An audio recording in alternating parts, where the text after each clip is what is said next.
எனதருமை நாட்டு மக்களே, பட்ஜெட்டின் மிகப்பெரிய பகுதி பெட்ரோல், டீசல், எரிவாயு இவற்றை கொண்டு வருவதிலேயே செலவாகிறது. லட்சக்கணக்கான கோடிக்கணக்கான ரூபாய் செலவாகிறது.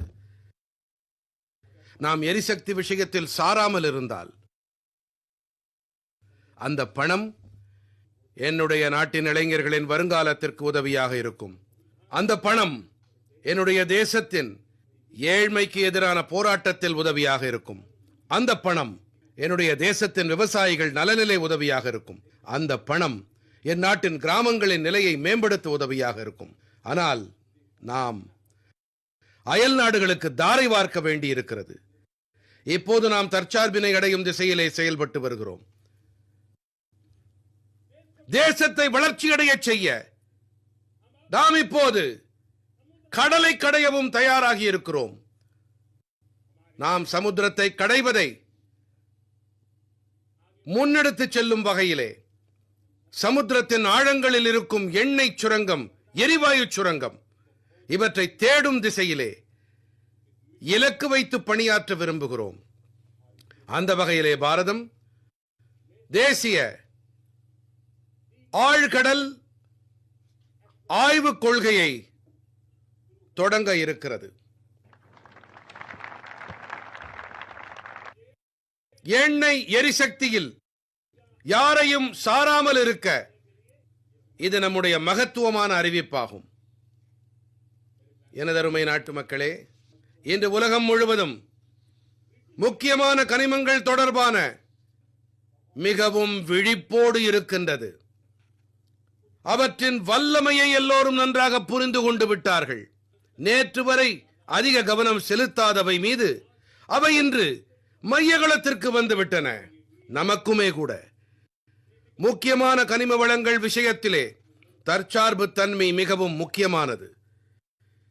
எரிசக்தி துறையாகட்டும், தொழில் துறையாகட்டும், பாதுகாப்பு துறையாகட்டும், தொழில்நுட்பத்தின் எந்த துறையாகட்டும், இன்று முக்கியமான கனிமங்களுடைய தொழில்நுட்பத்திலே மிக முக்கியமான பங்கு இருக்கிறது. அந்த வகையிலே தேசிய முக்கிய கனிமங்கள் இலக்கை நாம் தொடங்கி இருக்கிறோம். 1200க்கும் மேற்பட்ட இடங்களிலே தேடுதல் பணிகள் நடைபெற்று வருகின்றன. மேலும் நாம் முக்கியமான கனிமங்கள் விஷயத்திலும் கூட தற்சார்பு நிலையை எட்டும் திசையிலே முன்னேறி இருக்கின்றோம். எனதருமை நாட்டு மக்களே, விண்வெளித்துறையின் அதிசயத்தை கூட நாட்டு மக்கள் கவனித்து வருகின்றார்கள். பெருமிதம் பொங்குகிறது. அதோடு நம்முடைய குரூப் கேப்டன் சுபான்ஷு சுக்லா விண்வெளி நிலையத்திலிருந்து திரும்பிவிட்டார். அடுத்து வரவிருக்கும் தினங்களிலே அவர் பாரதம் வர இருக்கிறார். நாம் விண்வெளியில் கூட நம்முடைய பலத்தால் தற்சார்பு பாரதம் ககன்யானுக்கான தயாரிப்புகளை செய்து வருகிறோம்.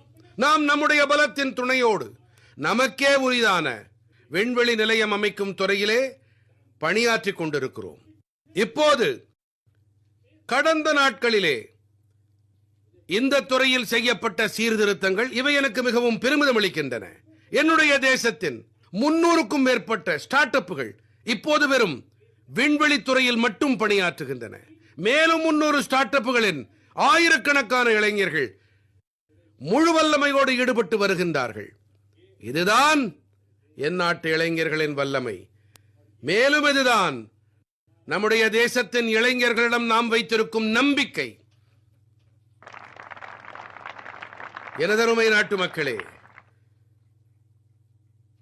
140 கோடி நாட்டு மக்கள் 2047 நாம் சுதந்திரம் அடைந்து 100 ஆண்டுகள் ஆன வேளையிலே வளர்ச்சியடைந்த பாரதம் என்ற இலக்கை நிறைவேற்றுவதற்காக முழு சக்தியோடு இணைந்திருக்கிறோம்.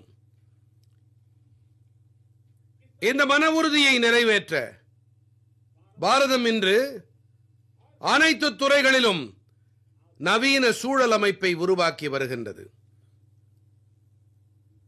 மேலும் நவீன சூழல் அமைப்பு அனைத்து துறைகளிலும் நம்முடைய தேசத்தை தற்சார்புடையதாக ஆக்கும்.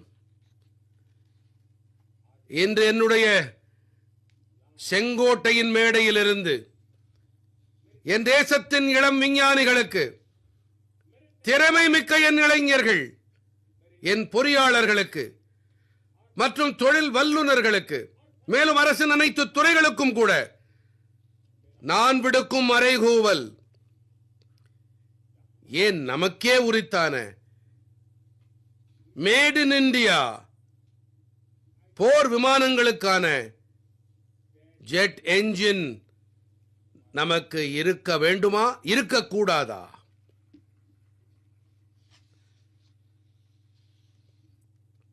நாம் மருந்தியல் துறையில் முன்னணியில் இருக்கின்றோம்.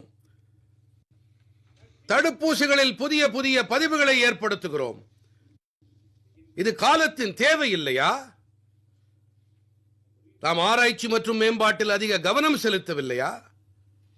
நமக்கென சொந்தமான காப்புரிமைகள் இருக்க வேண்டும். மனித சமூகத்திற்கென நாமே உருவாக்கிய மிக விலை மலிவான, மிகவும் திறமை வாய்ந்த புதிய புதிய மருந்துகள் ஆய்வு செய்யப்பட வேண்டும். மேலும் சங்கட காலத்திலே பக்க விளைவுகள் இல்லாத அவை மனித சமூகத்திற்கு நலன் பயக்க வேண்டும். பயோஃப்ரீ கொள்கையை அரசாங்கம் உருவாக்கி வருகிறது. தேசத்தின் இளைஞர்களை அழைக்கிறேன், பயோஃப்ரீ கொள்கையை அறிந்துணர்ந்து முன்னெடுப்புகளை செய்யுங்கள். தேசத்தின் எதிர்பார்ப்புகளை மாற்ற வேண்டும். உங்களுடைய ஒத்துழைப்பை கோருகிறேன். எனதருமை நாட்டு மக்களே, இன்று தகவல் தொழில்நுட்ப யுகம். தரவுகளின் பலம் இருக்கிறது, காலத்தின் தேவையும் இருக்கிறது. அது மட்டுமல்ல, ஆபரேட்டிங் சிஸ்டம் முதல் சைபர் பாதுகாப்பு வரை, டீப் டெக் முதல் செயற்கை நுண்ணறிவு வரை அனைத்தும் நமக்கு உரியதாக இருக்க வேண்டும். இதிலே நம்முடைய மக்களின் வல்லமை இணைந்திருக்க வேண்டும். அவர்கள் வல்லமை என்ன என்பது உலகிற்கு அடையாளம் காட்ட வேண்டும். நண்பர்களே, இன்று உலகிலே சமூக ஊடகங்களின் அனைத்து தளங்களிலும், உலகின் அனைத்து மேடைகளிலும் பணியாற்றுகிறோம். உலகிற்கு நாம் காட்டிவிட்டோம் நம்முடைய தளமான யூபிஐ இன்று உலகையே வியக்கச் செய்கிறது. நம்மிடம் வல்லமை இருக்கிறது. உடனடி பண பரிவர்த்தனையிலே 50% பாரதம் மட்டுமே யூபிஐ வாயிலாக செய்து வருகிறது. இதன் பொருள் என்னவென்றால், நம்மிடம் வல்லமை இருக்கிறது. படைப்புலகாகட்டும், சமூக ஊடகமாகட்டும், அனைத்து தளங்களிலுமே என் நாட்டு இளைஞர்களுக்கு சவால் விடுக்கிறேன். வாருங்கள், நமக்கென சொந்தமாக ஒரு தளமாக ஏன் இருக்கக்கூடாது? நாம் மற்றவர்களை ஏன் சார்ந்து வாழ வேண்டும்? ஏன் பாரதத்தின் செல்வம் வெளியே செல்ல வேண்டும்? மேலும் எனக்கு உங்கள் திறமைகளின் மீது நம்பிக்கை இருக்கிறது. எனதருமை நாட்டு மக்களே, எப்படி எரிசக்தி துறையில் நாம் மற்றவர்களை சார்ந்திருக்கிறோமோ, அதே போல தேசத்தின் மேலும் ஒரு துர்பாக்கியம் உரங்கள் விஷயத்திலே. இதிலும் நாம் உலகை சார்ந்திருக்கிறோம். என் நாட்டு விவசாயிகள் கூட, அவர்கள் கூட உரங்களை சரியாக பயன்படுத்தி பூமி தாய்க்கு சேவை புரிய முடியும். தவறான பயன்பாடுகள் காரணமாக பூமி தாய்க்கு அதிக கேடு ஏற்படுகிறது. ஆனால் இதோடு கூடவே நான் நாட்டின் இளைஞர்களுக்கு கூற விரும்புகிறேன், தேசத்தின் தொழில்துறைக்கு கூற விரும்புகிறேன், தேசத்தின் தனியார் துறைக்கு கூற விரும்புகிறேன். வாருங்கள், நாம் உரங்களின் களஞ்சியத்தை நிரப்புவோம். நாம் புதிய புதிய வழிமுறைகளை ஆராய்வோம். பாரதத்தின் தேவைக்கேற்ப நாம் நமக்கு தேவையான உரங்களை தயாரிப்போம். நாம் மற்றவர்கள் மீது சார்ந்திருக்க தேவையில்லை. நண்பர்களே, வர இருக்கும் காலகட்டம் ஈவி உடையது. இப்போது ஈவி பேட்டரிகளை நம்மால் தயாரிக்க முடியாதா?